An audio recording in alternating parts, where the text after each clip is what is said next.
ጤና ይስጥልን አድማጮች፣ ይህ አዋዜ ልዩ ላልሰማችሁ ነው። ከመረጃዎቹ ጋር አብርሃም መኳንንት ነኝ።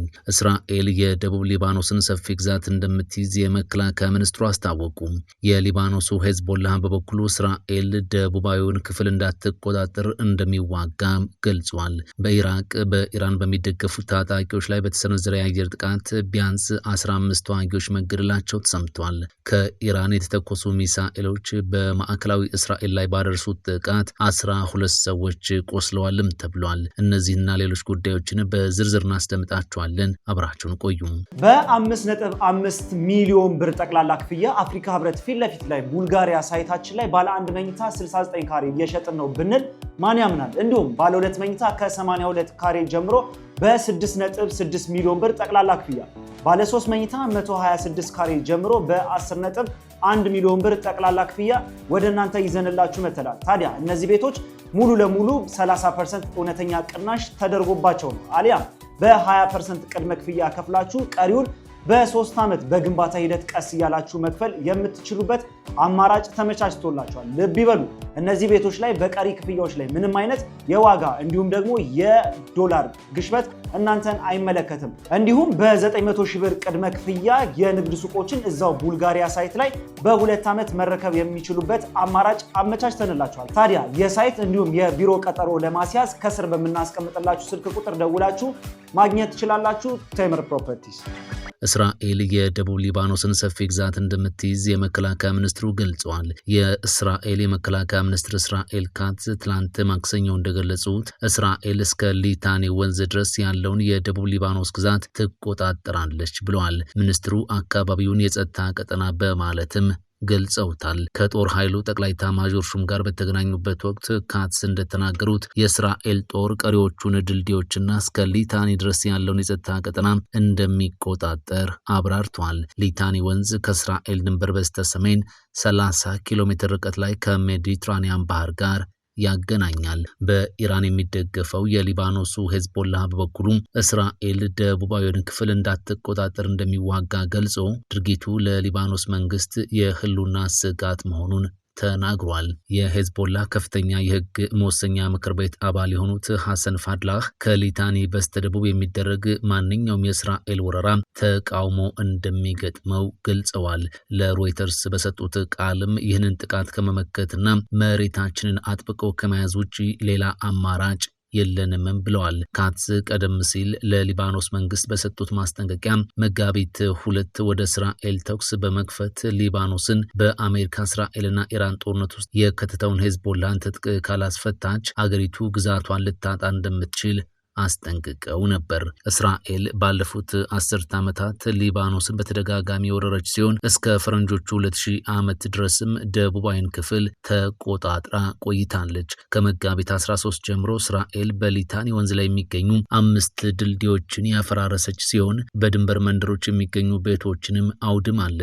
ድርጊቱ በሄዝቦላ ላይ የሚካሄድ ዘመቻ አካል መሆኑንም በተደጋጋሚ ገልጻለች። በዓለም አቀፍ ሕግ መሰረት በሲቪል መሰረተ ልማቶች፣ ቤቶችና ድልድዮች ላይ የሚፈጸሙ ጥቃቶች በጥብቅ የተከለከሉ ናቸው። የተባበሩት መንግስታት ድርጅት ቃል አቀባይ ስቴፈን ስለ ካትስ አስተያየት ተጠይቀው ሲመልሱ ንግግሩ እጅግ አሳሳቢ ነው ብለዋል። በኒውዮርክ ለጋዜጠኞች በሰጡት መግለጫም ይህ በፍጹም ማየት የማንፈልገው ነገር ነው ብለዋል። በደቡብ የሚገኙ የሊባኖስ ህዝቦችም ማየት የማይፈልጉት የመጨረሻው ነገር ነው ሲሉም አክለዋል። የመከላከያ ሚኒስትሩ እስራኤል ካትስ አክለውም ሽብር ባለባቸው የደቡብ ሊባኖስ አካባቢዎች ምንም አይነት መኖሪያ ቤቶችም ሆኑ ነዋሪዎች ሊኖሩ አይገባም ብለዋል። ሚኒስትሩ በዚህ ሳምንት ለሁለተኛ ጊዜ ድርጊቱን በጋዛ ከሚካሄደው ዘመቻ ጋር በማነጻጸር በድንበር አቅራቢያ ያሉ ህንፃዎች የሚፈርሱት በፈር ዞን ለመፍጠር መሆኑን ተናግረዋል። በኢራቅ በኢራን በሚደገፉ ታጣቂዎች ላይ በተሰነዘረ አየር ጥቃት ቢያንስ 15 ተዋጊዎች ተገድለዋል ተባለ።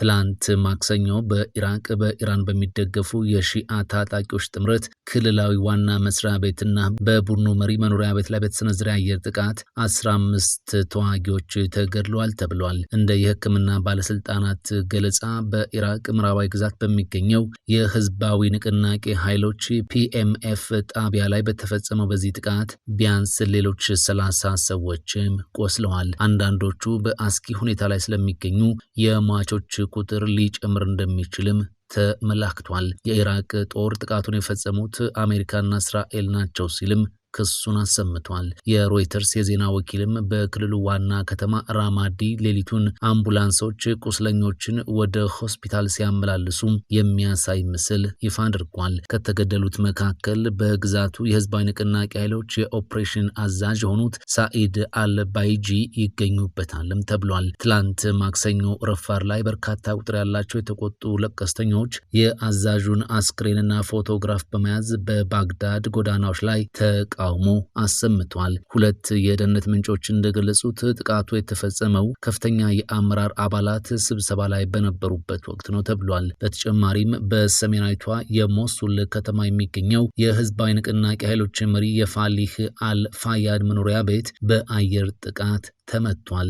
በወቅቱ መሪው በቤት ውስጥ እንዳልነበሩና ቤቱን የሚጠቀሙት ለጉብኝት ወደ ከተማዋ በሚመጡበት ጊዜ ብቻ እንደሆነ ምንጮቹ ገልጸዋል። የቡድኑ መግለጫ በከተማው የሚገኘው ቢሮ መውደሙንና አንድ ተዋጊ መቁሰሉን አረጋግጧል። ይህ ጥቃት ለኢራቅ ጠቅላይ ሚኒስትር መሐመድ ሺአ አልሱዳኒ ትልቅ ፖለቲካዊ ፈተና ሆኖባቸዋልም ተብሏል። ጠቅላይ ሚኒስትሩ በዋሽንግተንና በኢራን ደጋፊ በሆኑት የኢራቅ ሺአ ቡድኖች መካከል ያለውን ግንኙነት ለማመጣጠን እየሞከሩ ያሉ መሪ ናቸውም ይባላል። የኢራቅ ብሔራዊ የደህንነት ምክር ቤት የህዝባዊ ንቅናቄ ኃይሎች ራሳቸውን የመከላከል መብት እንዲጠቀሙና በማንኛውም ጥቃት ላይ አጸፋዊ እርምጃ እንዲወስዱ ፈቅዶላቸዋል። ይህ እርምጃ የህዝባዊ ንቅናቄ ኃይሎች የአጸፋ ጥቃት የመሰንዘር እድላቸውን ከፍ የሚያደርገው ሲሆን ይህም ከአሜሪካ ጋር ወደ ተከታታይ ጥቃትና መጠቃቃት ዑደት ውስጥ በመግባት ቀጠናዊ ግጭቱን ሊያባብሰው ይችላል ተብሎ ክፉኛ ተሰግቷል። ኢራቅ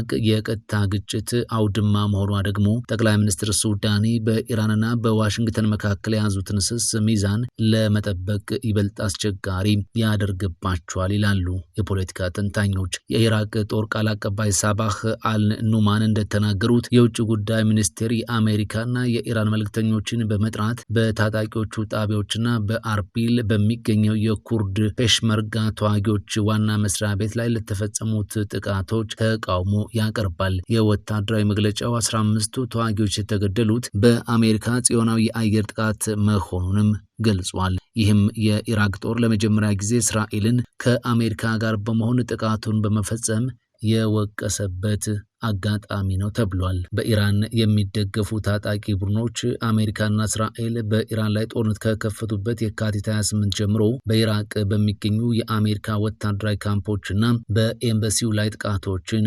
ሲሰነዝሩ ቆይቷል። ከኢራን የተተኮሱ ሚሳኤሎች በማዕከላዊ እስራኤል ላይ ባደረሱት ጥቃት ቢያንስ 12 ሰዎች ቆስለዋል ተባለ።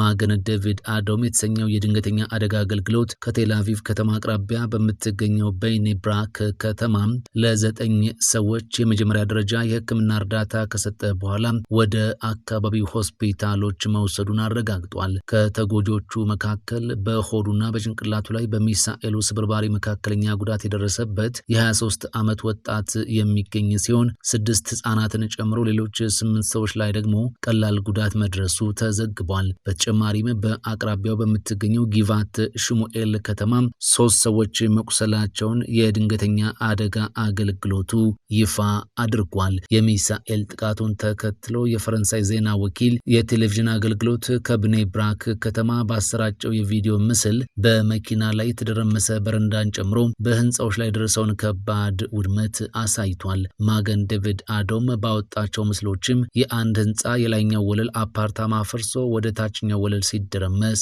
ታይቷል። ይህ በእንዲህ እንዳለ የእስራኤል ጦር ምሽቱን ብቻ ወደ ሀገሪቱ እየገቡ ያሉ የኢራን ሚሳኤሎችን አስመልክቶ 12 የማስጠንቀቂያ ደውሎችን ማሰማቱ የጉዳዩን አሳሳቢነትን አጉልቶት ቀጥሏልም ተብሏል። በ5.5 ሚሊዮን ብር ጠቅላላ ክፍያ አፍሪካ ህብረት ፊት ለፊት ላይ ቡልጋሪያ ሳይታችን ላይ ባለ 1 መኝታ 69 ካሬ እየሸጥን ነው ብንል ማን ያምናል? እንዲሁም ባለ 2 መኝታ ከ82 ካሬ ጀምሮ በ6.6 ሚሊዮን ብር ጠቅላላ ክፍያ፣ ባለ 3 መኝታ 126 ካሬ ጀምሮ በ10.1 ሚሊዮን ብር ጠቅላላ ክፍያ ወደ እናንተ ይዘንላችሁ መተላል። ታዲያ እነዚህ ቤቶች ሙሉ ለሙሉ 30% እውነተኛ ቅናሽ ተደርጎባቸው ነው። አሊያም በ20% ቅድመ ክፍያ ከፍላችሁ ቀሪውን በ3 ዓመት በግንባታ ሂደት ቀስ እያላችሁ መክፈል የምትችሉበት አማራጭ ተመቻችቶላችኋል። ልብ ይበሉ፣ እነዚህ ቤቶች ላይ በቀሪ ክፍያዎች ላይ ምንም አይነት የዋጋ እንዲሁም ደግሞ የዶላር ግሽበት እናንተን አይመለከትም። እንዲሁም በ900 ሺህ ብር ቅድመ ክፍያ